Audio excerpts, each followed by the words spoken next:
Hello everyone in TV land, I'm AJ, and I'll tell you what, we've got a lot going on right here.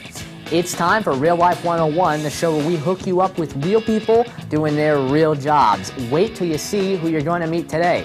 Do you aspire to enter the political arena? Well, we'll visit the office of a U.S. Congressman and give you some insight into his career serving the people in his district. Then, for all you research buffs, we've got a career where you can find money for worthwhile causes such as helping the homeless or teen programs. Now, you probably know a child who has autism. We'll meet a behavior analyst who works with young children diagnosed with autism to prepare them for school. So get ready to expand your horizons, everybody, right here, right now on Real Life 101. Ready? Let's go!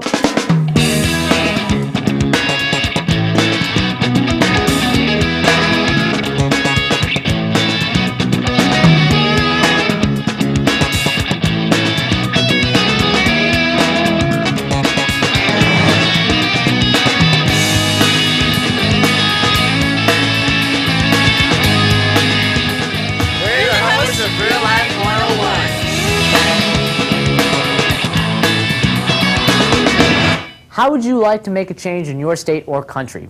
Ever consider entering politics? By getting involved now in your school and community and being elected to different offices, you might be opening a door to a career where you can serve your population and make a difference. Congressman John Mica, a member of the U.S. House of Representatives from Florida's 7th District, took a few minutes from his hectic schedule to introduce Crystal to the life and duties of a politician. Thank you very much for having us. It's great to get to sit down and talk with you. Tell me what being a congressman is all about. Well, I think it's probably one of the most exciting jobs you can have. It's kind of tough getting there, running for office, and today it's very competitive. But once you get in office, it's a great opportunity to help a lot of folks, and you're in a position to do a lot of things for people. So it makes it very rewarding. What made you decide to get into being part of being a politician? Well, again, I think that I was motivated by a social studies teacher in high school, and she just made government sound so interesting. So I became interested in government rather than sports or some hobby, and volunteered early on, even when I was young, in campaigns, and then was fortunate to have some success in business and also be involved in politics. Wow. What type of education did you need to? Well, with a member of Congress, you really don't have to be highly educated, but most of, there are no requirements for education in the Constitution, only that you be 25. Then you have to reside in the district when you take office. You don't even have to live in the state or the county when you run for office, interestingly enough. And founding fathers did that because even back then people moved around, were very mobile in society, and that's carried on. But no specific qualifications. The real qualifier is being acceptable to the voters. So how long have you been in office? Probably too long. That's probably what my opponent will say this year. But no, actually I've been 8 terms in office, which is 16 years this year. And I never planned to stay in office this long, but with 435 members in Congress, you have to work your way up the ladder, and it takes some time. Would you say that the longer you're in office, the more you get to do, the more say you have? Well, that's very true because, again, a lot is based on seniority and just the ability to get reelected. Some of the chairmen you see now have been there for over 3 decades.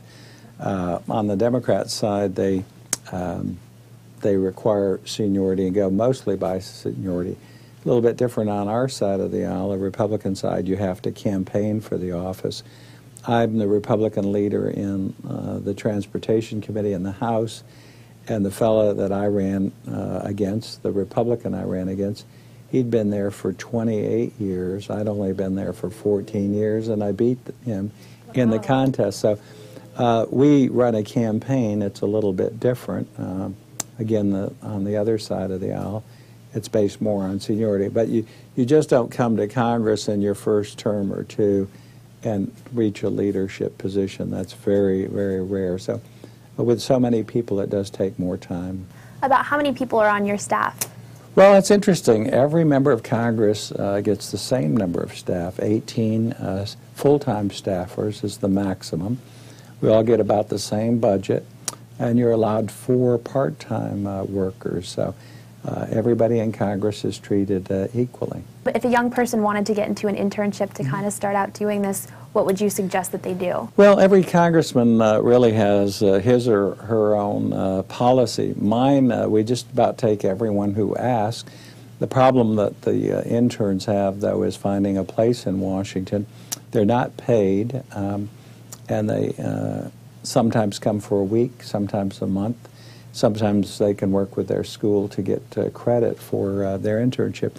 There are several paid positions as pages, but they're very limited. I've only had maybe about 8 or 10 pages over 16 years. Some of them come for 3 months, and it is a paid position. I believe you have to be a certain age, but anyone can apply. They also have to have good grades, and it is competitive. Very few get chosen. Thank you so much again for talking with us today. We really appreciate your time. I know that you've given our viewers out there a lot of information and given me a lot of information. So again, thank you for talking with us. Well, thank you. Great to be with you today. Thank you so much.